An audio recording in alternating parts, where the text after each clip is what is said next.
तो हेलो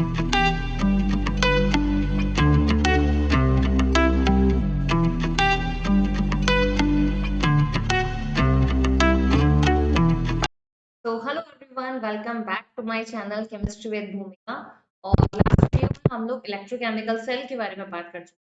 उससे पहले हम लोगों ने बात कर लिया था कंडक्टर्स क्या होते हैं, इलेक्ट्रोलाइट्स क्या होते हैं, इलेक्ट्रोकेमिकल सेल और इलेक्ट्रोलाइटिक सेल में क्या डिफरेंस है, ये भी हम लोगों ने बात कर ली।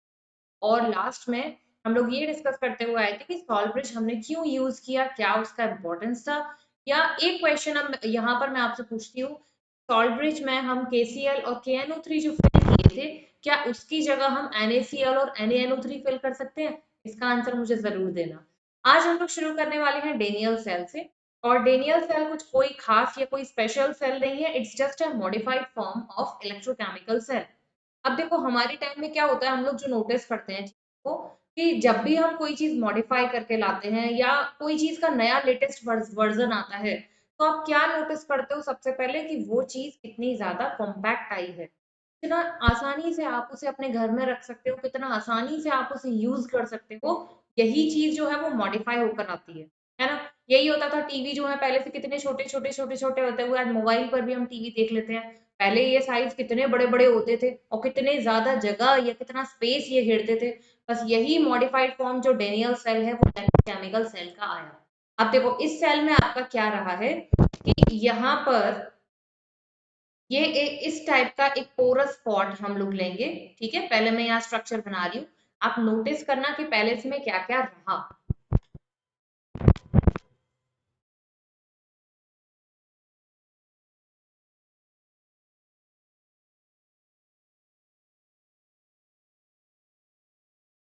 ठीक है, ये मैं थोड़ा सा नीचे ड्रॉ कर ली हूँ, थोड़ा ऊपर जाने में वो स्पेस कम हो जाएगा हमारे पास, हमारा जो डिवाइस है वो कॉम्पैक्ट नहीं बन पाएगा, डेनियल सेल भले ही कॉम्पैक्ट हो।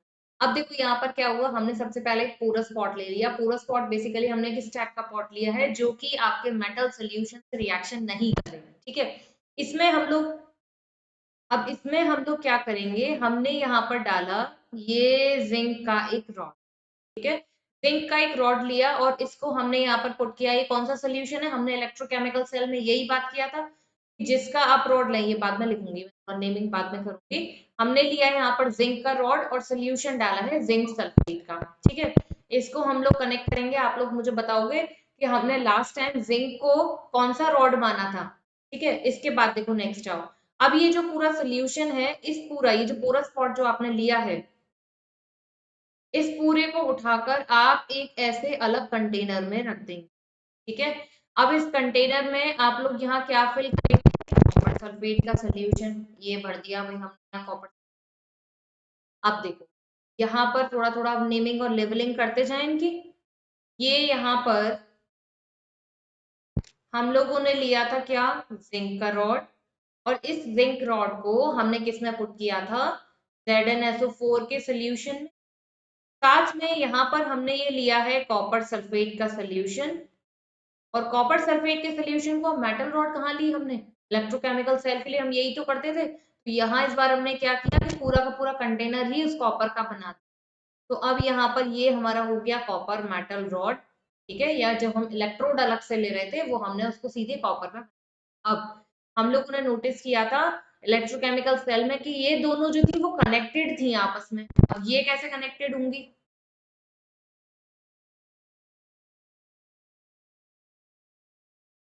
ये दोनों भी आपके यहाँ पर इस तरीके से वोल्ट मीटर से कनेक्ट हो। ठीक है, जो आपको डायरेक्शन बताएगा कि इलेक्ट्रॉन्स आपके किस साइड से आ रहे हैं। अब हम लोगों ने बात की थी, अगर आपको याद हो कि जिंक पर हमेशा क्या होता है, क्या या क्या हो रहा था, जिंक और कॉपर जब हम ले रहे थे, जिंक का हो रहा था ऑक्सीडेशन, इलेक्ट्रॉन्स लूज हो रहे थे। और वो ऑक्सीडेशन कौन सी इलेक्ट्रोड पर होता है, एनोड पर। ये भी हम लोगों ने बात की थी, ऑक्जेनो और रेड कैट, लाल बिल्ली मैंने बोला था, आप नहीं भूलोगे। तो एनोड पर हम लोगों ने बात किया था, तो एनोड होता है नेगेटिवली चार्ज और कैथोड होता है पॉजिटिवली चार्ज।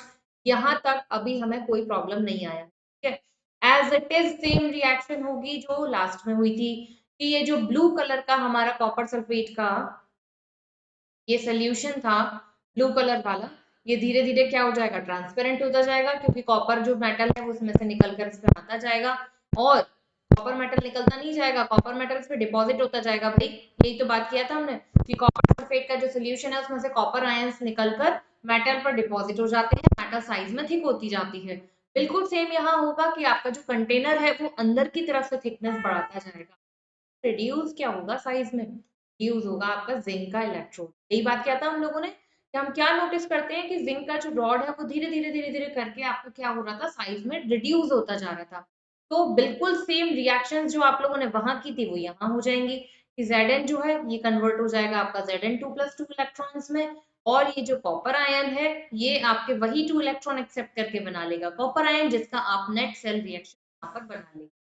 लेकिन जब भी हमको जरूरत पड़ती है इलेक्ट्रोड पोटेंशियल जानने की, अभी बात करेंगे हम लोग इलेक्ट्रोड पोटेंशियल क्या होता है, तो हम लोग क्या करते हैं इस डेनियल सेल की जगह इलेक्ट्रोकेमिकल सेल जो पूरा वाला सेटअप था उसी को प्रेफर करते हैं। ठीक है, अभी वहां तक हम पूछेंगे कि क्यों हम इसको प्रेफर नहीं करते, क्यों इसको बनाते हैं। इससे पहले एक टॉपिक आप जानो कि इलेक्ट्रोड पोटेंशियल होता क्या है ना। अब देखो नाम से पता रहा है पोटेंशियल आप लोग बहुत पढ़ते होंगे, फिजिक्स में भी पढ़े होंगे, जो इलेक्ट्रोड्स के बीच में जो पोटेंशियल जनरेट हो जाए वही आपका इलेक्ट्रोड पोटेंशियल है।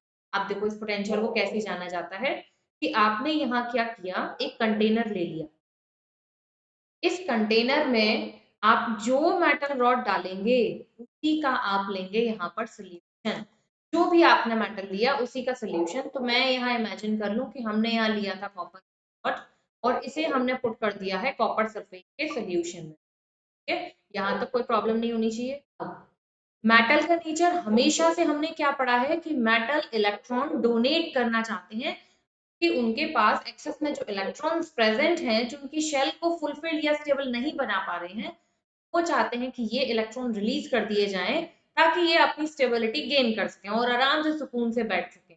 तो कॉपर की अगर हम बात करते हैं तो कॉपर अपने इलेक्ट्रॉन्स को लूज करके कन्वर्ट कर देता है कॉपर 2+ आयन और 2 इलेक्ट्रॉन्स, कोई इशू नहीं होना चाहिए। तो ये जो हमारा कॉपर रॉड था इसने क्या किया, अपने अंदर से इलेक्ट्रॉन्स लूज किए। अब जो आपका मेटल था भाई वो तो निकल के यहाँ सोल्यूशन में आ गया, Cu2+, इस तरीके से डांस कर रहा है, अभी सारे सोल्यूशन में घूम रहा है वो आयंस। लेकिन जो इलेक्ट्रॉन्स थे वो आपके इस मेटल सरफेस पर एक्युमुलेट हो जाएंगे यहाँ इस तरीके से।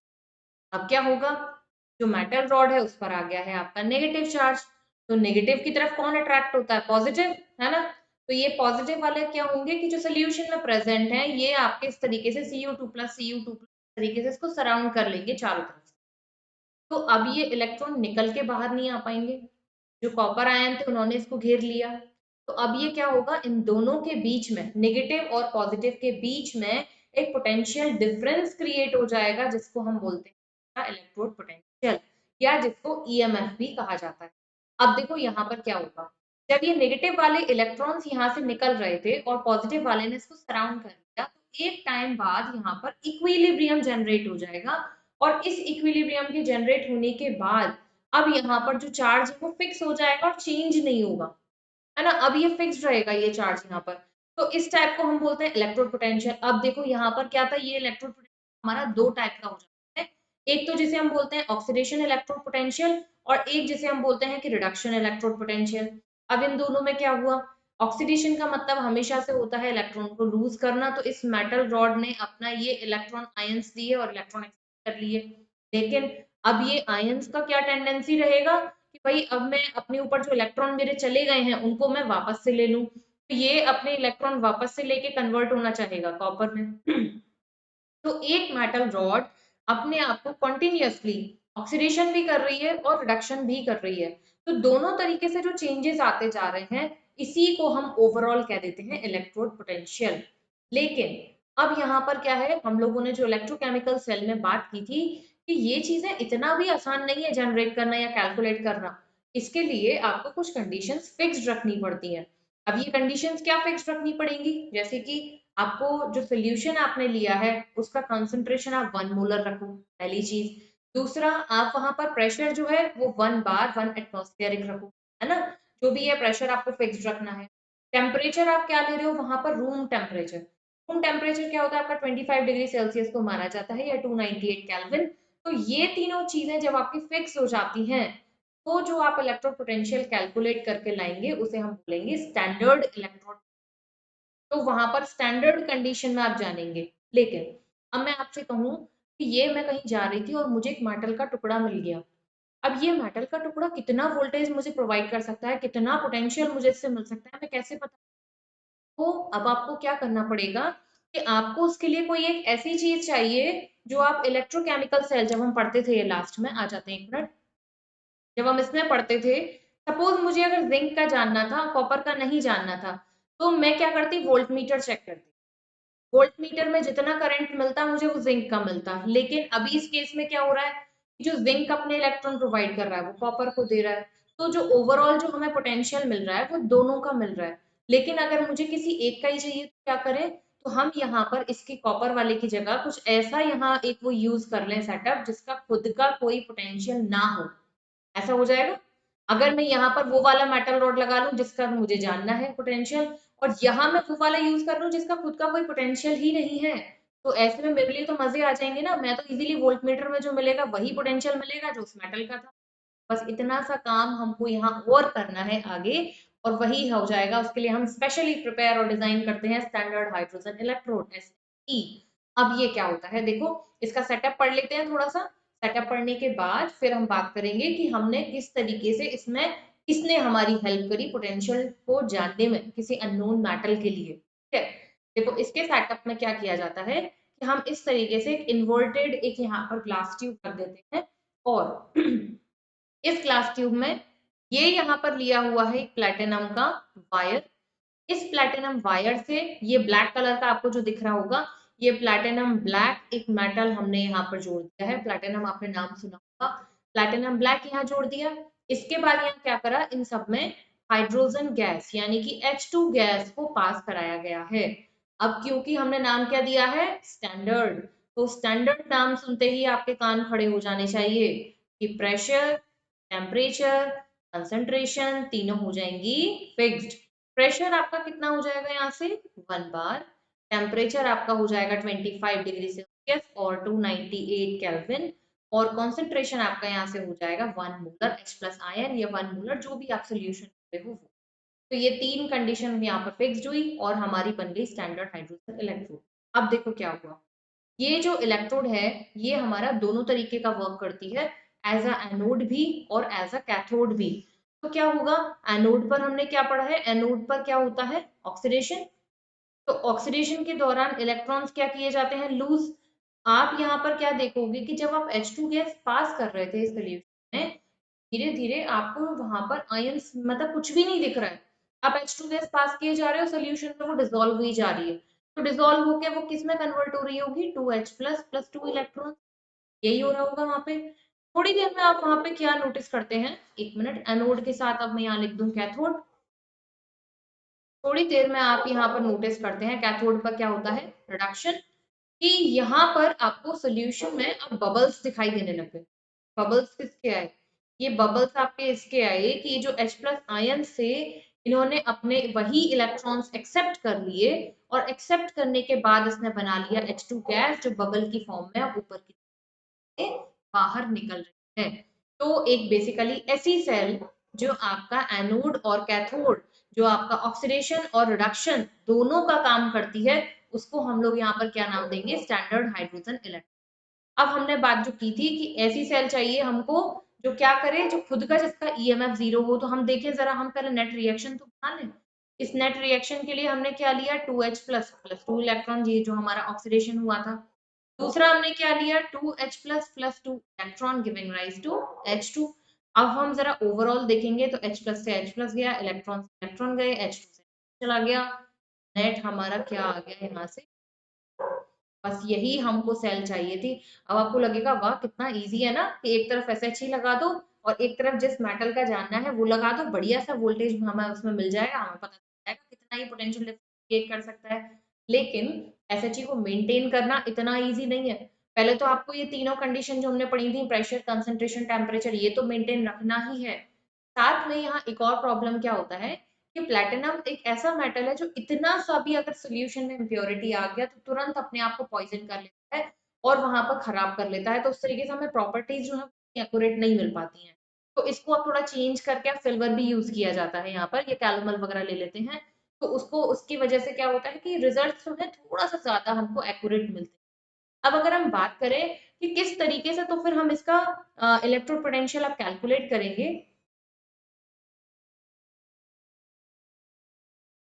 देखो जिन चीजों का आपको पता होगा, जैसे आपने पहले कॉपर का निकाल लिया कि इलेक्ट्रोड पोटेंशियल इसका ये आएगा। इलेक्ट्रोड पोटेंशियल को हम लोग यहाँ पर ई नॉट सेल लिखेंगे। जो भी आपका होगा सेल, देखो सेल नहीं मेंशन। एक और चीज मैं आपको बता, जैसे इसी रिएक्शन पे मैं यहाँ आ जाऊँ, जिंक वाला जो सबसे पहला वाला ले रहे हैं ना, अभी उसी की बात करते हैं कि हम लोगों ने ये बात किया था कि Zn plus Cu2 plus giving rise to Zn2 plus plus Cu, यही बात किया था। मैंने जब आपको पूछा था इसका सेल नोटेशन हम कैसे बनाएंगे, तो हमने इस तरीके से बनाया था कि Zn सॉलिड, इसके बाद हम ले लें Zn2 प्लस एक्वस, जो भी हमारा हो यहाँ पर उसका कॉन्सेंट्रेशन, और फिर हम यहाँ ले लें ये Cu2 प्लस एक्वस में मोलर कॉन्सेंट्रेशन और ऑब्लिक Cu। यहाँ तक हम लोगों ने बात किया था। इसके बाद हमने बात किया था कि Zn से अगर हम Zn2 प्लस जा रहे हैं तो हमें पता है कि ये हो रहा है हमारा क्या, ऑक्सीडेशन। और ऑक्सीडेशन हमेशा किस पर होता है, एनोड पर। और दूसरा हम लोगों ने यहाँ बात किया था कि अगर हम कॉपर आयन से कॉपर की तरफ जा रहे हैं तो होता है रिडक्शन, और रिडक्शन हमेशा होता है कैथोड पर। अब जो आपका इलेक्ट्रोड पोटेंशियल ओवरऑल सेल का कैलकुलेट करने का तरीका है, वो आपका क्या हो जाता है यहाँ से कि ई नॉट सेल, पूरी सेल का आप कैलकुलेट कर रहे हो इलेक्ट्रोड पोटेंशियल, और अगर आप डिग्री लगा रहे हो तो वो डिग्री बता रही है कि आपने स्टैंडर्ड कंडीशन रखी है। तो ये आपका यहाँ से क्या हो जाएगा, E naught cathode minus E naught anode. अब यहाँ से आपको कैसे पहचानोगे कैथोड और एनोड, तो बस आपको ये वैल्यूज आपको दी होंगी, तो यहाँ पर आप पुट करोगे कि ई नॉट हम क्या करेंगे, कॉपर आयन में से कॉपर वाला जो है, और उसमें से हम जिंक वाले की वैल्यूज अगर हम सब्सट्रैक्ट कर देंगे, पूरी जो सेल है उसका पोटेंशियल डिफरेंस हमको पता चल जाएगा। ठीक है, बहुत छोटा सा मामूली सा क्वेश्चन है। देखो यहाँ तक जो है इतना डिफिकल्टी वाली कोई चीजें नहीं आती है, यहाँ तक इजी रहता है। अभी जो हम पढ़ेंगे ना नर्म्स वगैरह, वहां से आपका मोस्ट मोस्ट इंपॉर्टेंट चीजें आनी शुरू होंगी, लेकिन नर्म्स में सबसे पहले आपको इलेक्ट्रोड पोटेंशियल कैलकुलेट करना आना चाहिए। तो यहाँ तक आप अच्छे से लर्न करोगे, कोई प्रॉब्लम होगी, कोई भी छोटे से छोटा क्वेश्चन होगा, आप मुझे कमेंट बॉक्स में, तब तक के लिए bye bye, have a nice day.